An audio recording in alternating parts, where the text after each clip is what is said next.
Hey guys, welcome back. It's been a while, I know. I haven't been posting very much lately. Just been kind of busy and haven't really been doing that much with the truck. I did make a few passes, just street passes on higher boost levels and stuff, and been looking over data logs, and yeah, so we're back here in the shop because I'm gonna do some more work on the truck.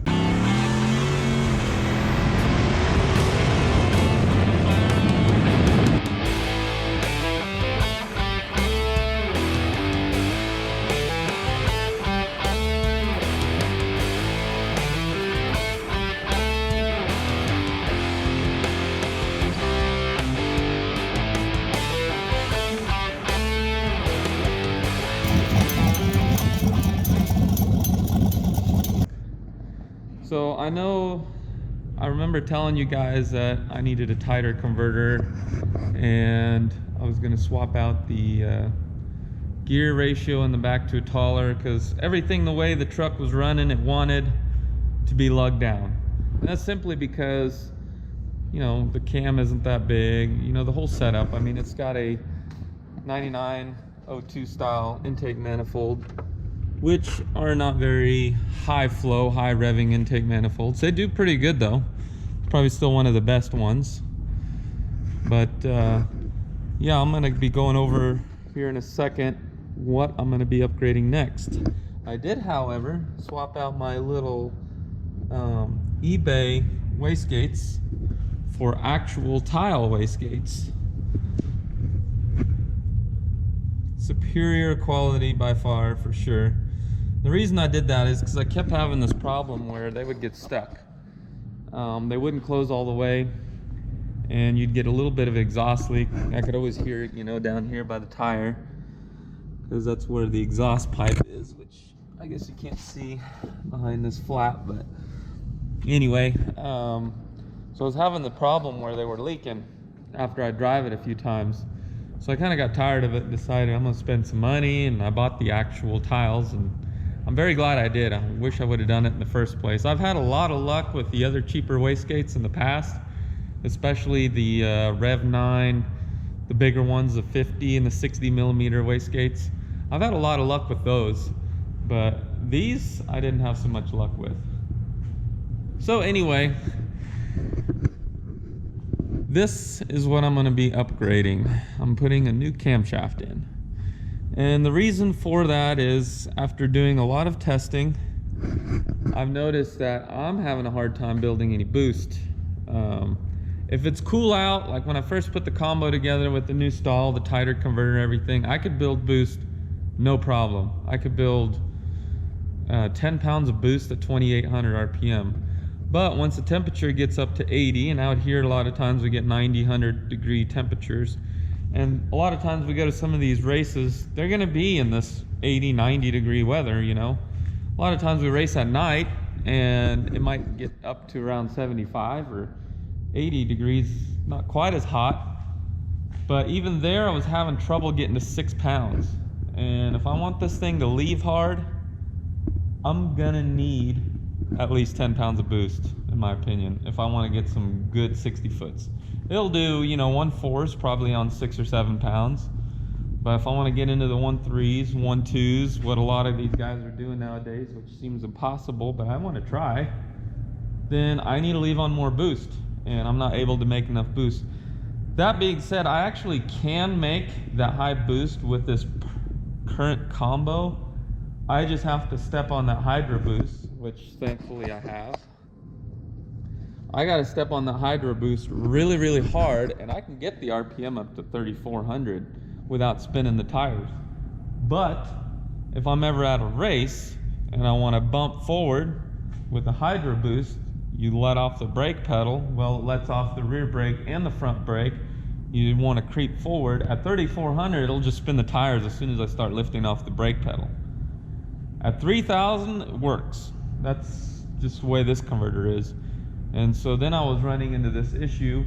Well, I can only build, 4 to 6 pounds at 2,800, 3,000 RPM and still be able to bump. And that's not enough boost if I want to be competitive, which, you know, this truck really isn't going to be competitive with all these race cars nowadays anyway. But I'd like for it to hold its own regardless. So anyway, I decided the reason I'm putting a different cam in there is I'm going to be going to a Circle D 252, which is their latest, greatest converter. Well, as far as I know, it's pretty much their best converter for a 4L80 setup, in my opinion. So basically, those converters are designed to be looser when you're really getting on it, like trying to build boost, but then couple up really good at the top end so you're not losing much efficiency up top. And right now, this Pro Yank, I've always had really good luck with those, but this being a triple disc, the triple disc itself does create more drag than a single disc. So a triple disc will be tighter than a single disc. Since it's a 3400 triple disc, the thing really acts like a 3000. It's really tight. And I thought about just sending this triple disc in, getting it loosened up to 36 and then doing it again, but man, I've been wanting to try that 252 for a while already, so I'd really like to see how the thing actually reacts. So anyway, we're gonna swap to the 252 converter. That should get me 3600 RPM is what I asked for, so we'll see. Should get me that RPM. And the bigger cam is so the engine will pull higher to make up for, you know, getting that extra RPM at the line. Usually the converter is going to lose some efficiency up top. It probably wouldn't be very efficient if I was shifting it at 6,000 RPM. But if I'm going to be shifting it at 7,000 RPM, that converter is going to work awesome. So I figured I'm going to get a bigger cam. And as we all know, Richard Holdener, he's done so many videos. If your turbos aren't your restriction, that engine's going to do exactly the same thing in boost as it will all motor. And if you think about a 6-liter with a 220, 224 cam, that's a small cam. It's a good torque cam for a 6.0 liter. But the cam I'm going with is actually the Summit Racing. It's one of their Pro LS camshafts. I think it's the Stage 3 turbo cam. It's a 231, 234, 115 plus 5. So that's one I'm going with, and that should be good to 7,000 RPM on this motor, no problem. And with the wider lobe separation and the more advanced, I think it'll still spool almost just as good as this cam, but obviously if I can get an extra 600 RPM on the foot brake, shouldn't have no problem spooling it. So yeah, that's kind of the plan right now, guys. I guess this video is going to be about me tearing into it and taking it apart. I don't have the cam yet. Today, when I'm recording this video, is Friday. I think it's like May 8th or something. And the cam is supposed to show up tomorrow, so I'm going to get to tearing it apart and get it all ready to install the new cam tomorrow. And then maybe have the thing running by Saturday night. That's the plan. I guess we'll see where we get to. I know I just cut the video there, but I just remembered something else that I wanted to mention. So, you guys remember I was talking about that this thing was just laying over on the top end. I had suspicion of the camshaft, intake, you know, I was kind of adding everything together, and I knew it wasn't pulling very hard up top, but I still figured it should pull harder than it did. And I did find out what the problem was. So I made me a, let me get some light down in here. Hold on. So I made me a timing reference right here. Piece of wire that I just bolted on. Let me see if I can get the camera down there.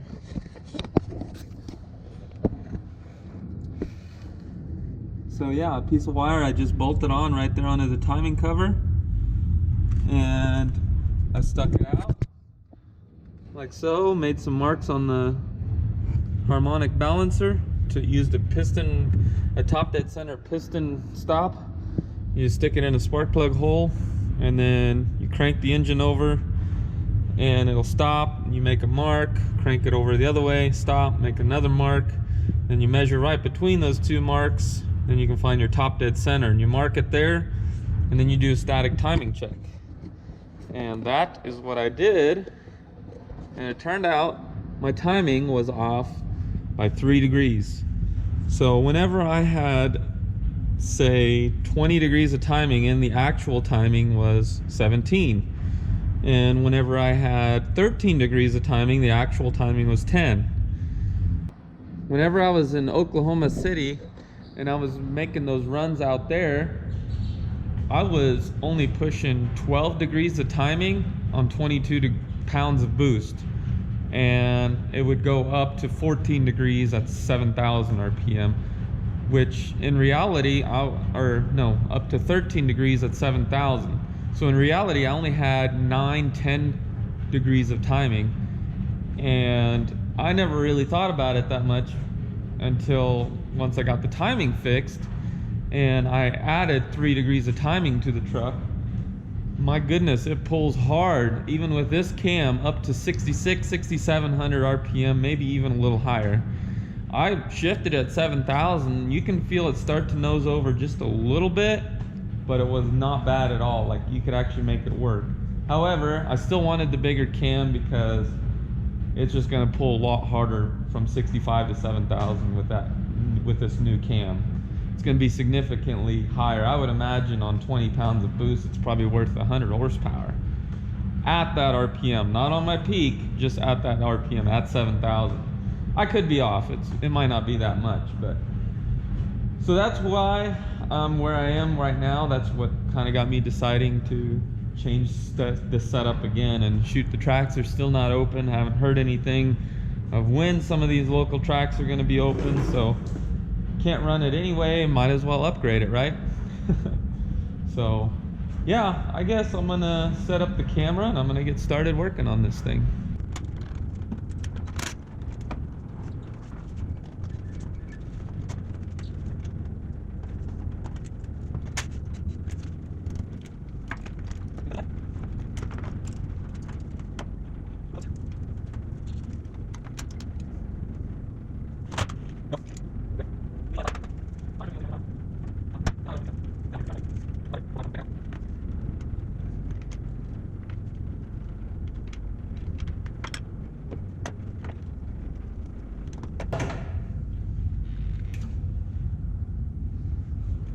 I did already drain the coolant, that's why there's nothing coming out.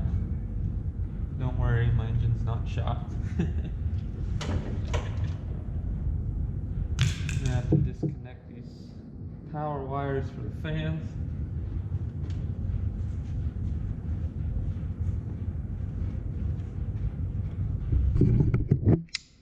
This is how I got my fans powered up. They're right here.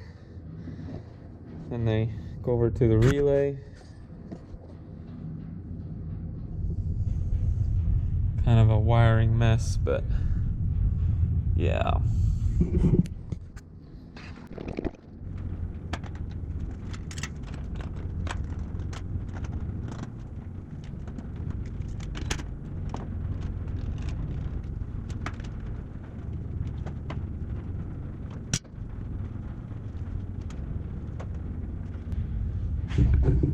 Well, I'm going to show you guys why sometimes you got to think about the disassembly as well whenever you do wiring.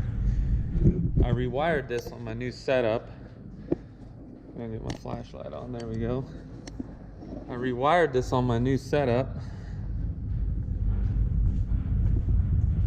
So this is my fan harness. And it's all separate. Take a few bolts off, take it off there. It's all zip tied all together on here. And this is the switch for my high speed. This relay activates the high speed fans, and yet this harness goes through here, goes all the way up to this battery box here, and the other wire goes into the cab yet. So it's all one piece. Now I can't disassemble this. What I need to do is put a plug-in in here that I can just, or a couple of fittings or whatever, or connectors, so I can quickly disconnect the wire here so I can pull my radiator out. Now, that's something you learn once you start wiring that much. So I'm gonna have to cut those wires for now and wire them back in afterwards.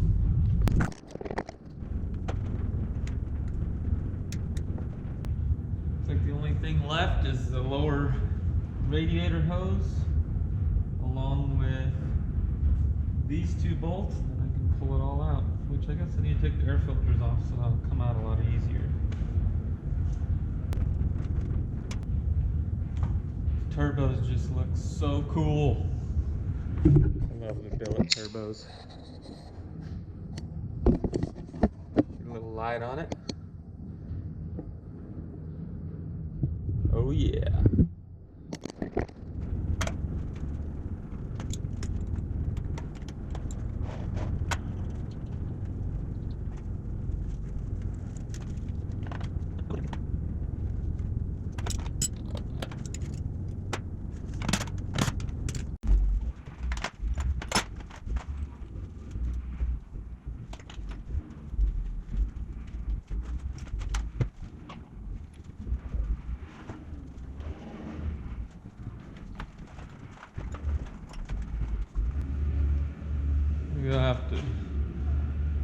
Gonna have to bend this thing straight yet.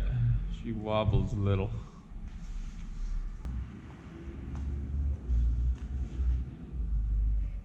Still ain't very straight, but it's a little straighter.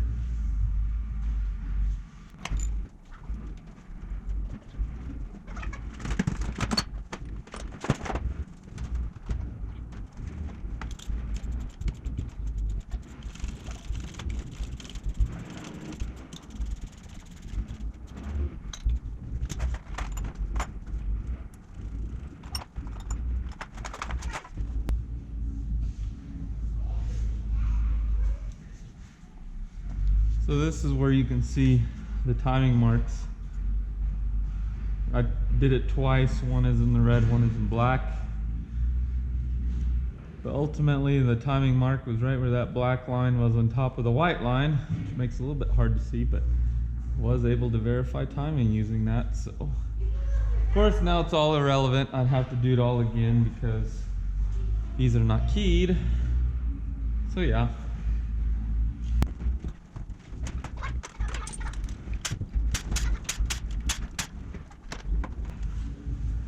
I figure I'll show you guys the how I mounted that timing deal. So yeah, just a piece of coat hanger, stuck it on there, which I will not be putting that back on since I have to redo it anyway if I want to verify the timing. But timing shouldn't change unless the reluctor starts to slip on the crank. I'm not using the popping and banging style of two-step limiter, so I don't think I'll have that issue. Also, one thing to note, look how wet there's like literally oil coming through these hoses. Which these are the drain hoses for the turbo, but they're made out of, they're just heater hose. So I thought it would work, but it looks like it doesn't handle the heat very well. So I may have to replace that with some different hose eventually.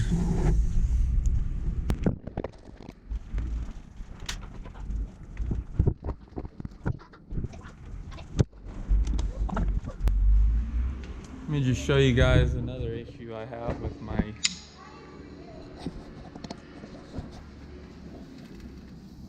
you guys can see it here.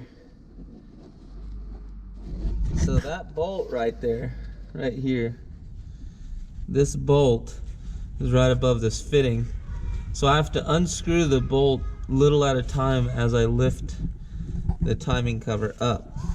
So that's not going to be fun, but we'll get to it.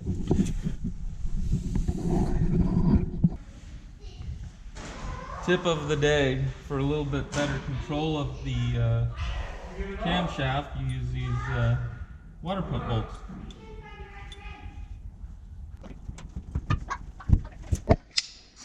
Alright, so another tip I wanted to show you guys is once you get the cam unbolted, leave the push rods in there while you crank, and then spin the cam. What you're going to do is you're going to watch for lifters coming up and that they stay up. None of them are falling on this side.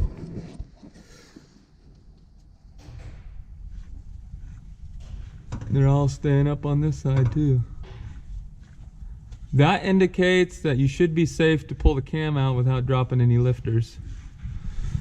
And if you want to double check, push them all back down.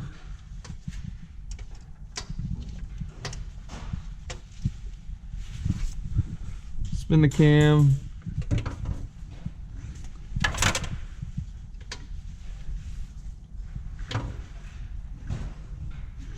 There it goes. They're all up. Same way on this side. Double check, push them all back down. They all move somewhat. Spin it kind of fast if you can. What that does is ramps that thing up a little bit. I'm gonna do it again. I didn't get a good spin on that one.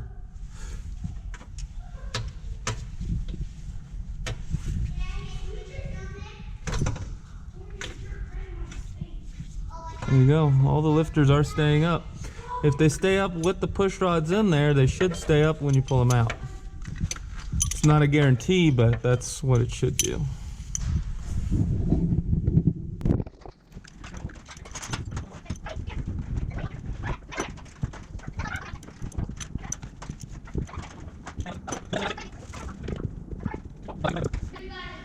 Well guys, it's still Saturday morning. I have not got the cam yet. So I'm gonna leave it at this until I get the camshaft, because I don't want to pull the cam out and let it sit for a long time. One of the lifters could slide down. Hopefully they don't. It's been sitting for a little bit now. Doesn't sound like anything's gonna slide down. But we'll get back to it once we get the cam in the mail.